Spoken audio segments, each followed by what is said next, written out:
আসসালামু আলাইকুম ব্যারিস্টার খালেদ নূর। আমরা যে ইমিগ্রেশন পরিবর্তনটা দেখলাম যে লাস্ট 50 ইয়ার্সের মধ্যে এরকম চেঞ্জ হয় নাই।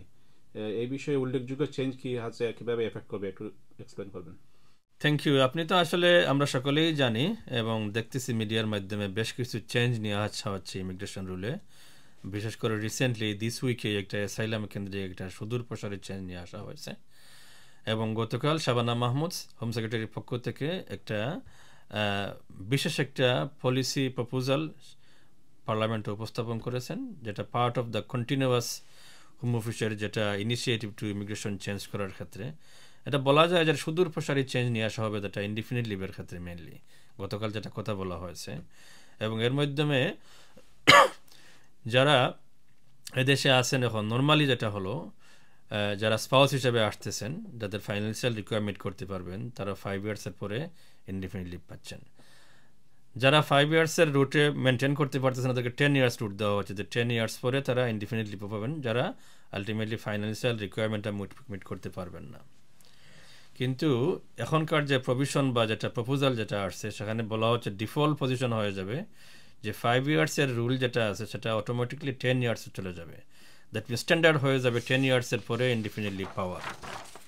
এর মধ্যে বেশ কিছু বিষয়ে ফ্লাকচুয়েশন আছে, কতদিন পরে কার ইনডিফিনিট লিভ হবে, এবং বিষয়টাকে আলটিমেটলি ইকোনমিক কন্ট্রিবিউশনের পথে, কন্ট্রিবিউশন কার কতটুকু এদেশের ইকোনমিতে আছে, কে ইন্স্যুরেন্স পে করতেছেন, কতটুকু ক্রিমিনালিটি আছে, কার কতটুকু কন্ট্রিবিউশন সমাজে আছে, সেইগুলোর ভিত্তি করে কিন্তু গভর্নমেন্টের পক্ষ থেকে বেশ কিছু প্রপোজাল দেওয়া হয়েছে যে কে কতদিন পরে তার ইনডিফিনিট লিভটা পাবেন। যেমন যারা নার্স এবং ডক্টরস বা এনএইচএসের এমপ্লয়ি আছেন, তারা কিন্তু আফটার 5 ইয়ার্সের পরেই নর্মাল সেটেলমেন্ট পেয়ে যাবেন।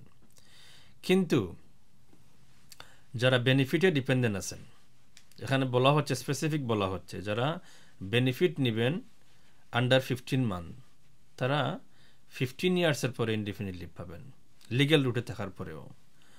কিন্তু এক্ষেত্রে যারা আপনার লিগ্যাল রুটে আছেন বাট 12 মান্থ এর বেশি বেনিফিট নিচ্ছেন, বা যারা রিফিউজেস সেটা আছে, যাদের কোর প্রোটেকশন দেওয়া হয়েছে, তারা কিন্তু 20 ইয়ার্স পরে কিন্তু ইনডিফিনিট লিভ পাবেন।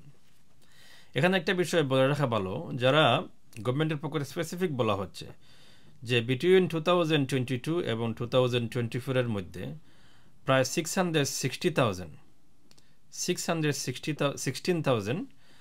যারা এদেশে মাইগ্রেন্ট আসছেন এবং তাদের ডিপেন্ডেন্ট হেলথ এবং কেয়ার ওয়ার্কার ভিসা, তারা কিন্তু এই 15 ইয়ার্সের যে রুট যেটা আছে সেটেলমেন্টে, সেই রুটে অটোমেটিকলি গভর্নমেন্টের পক্ষ থেকে বলা হচ্ছে পড়ে যাবেন। দ্যাট মিনস গভর্নমেন্টের পক্ষ থেকে এই বিষয়টাকে এভাবে কন্ট্রোল করার চেষ্টা করা হচ্ছে যে এদেশের ইমিগ্রেশনটা বেড়ে যাচ্ছে, পাশাপাশি বেনিফিটের ডিপেন্ডেন্সিটা বেড়ে যাচ্ছে।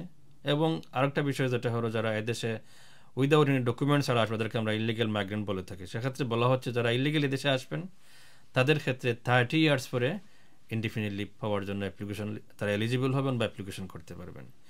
এই হচ্ছে মোটামুটি আমাদের এই এই যেটা আপডেট।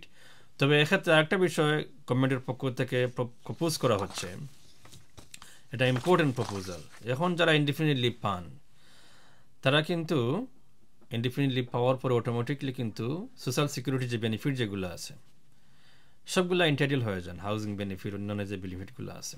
এখানে গভর্নমেন্টের পক্ষ থেকে প্রপোজ করা হচ্ছে, এবং প্রপোজালটা হয়তো সিগনিফিকেন্ট হতে পারে। গভর্নমেন্টের পক্ষ থেকে বলা হচ্ছে যে ইনডিফিনিট লিভ থাকলেই হবে না, শুধুমাত্র ব্রিটিশ সিটিজেন হওয়ার পরেই সার্টেন বেনিফিটের ক্ষেত্রে আপনি এলিজিবল হবেন। এবং যারা ইনডিফিনিট লিভ অ্যাপ্লিকেশন করবেন, সেক্ষেত্রে গভর্নমেন্টের পক্ষ থেকে বেশ কিছু স্ট্রিক্ট রিকোয়ারমেন্ট নিয়ে আসা হচ্ছে।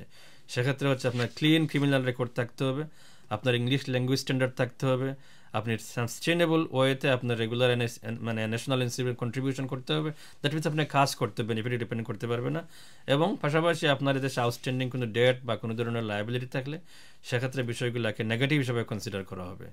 তা আমাদের পক্ষ থেকে আমরা যেটা বলতে চাই, কমিউনিটি যারা আমাদের ইমিগ্রেন্ট কমিউনিটি, বিশেষ করে যারা অ্যাপ্লিকেন্ট করতে চান বা দেশে এখন ইনডিফিনিটলি হন নাই, আপনাদের পক্ষ থেকে এটা একটা মনে করি একটা সিরিয়াস একটা কনসিডার করা দরকার, যে কোনো অবস্থাতে বেনিফিটের দিকে যাওয়া ঠিক হবে না।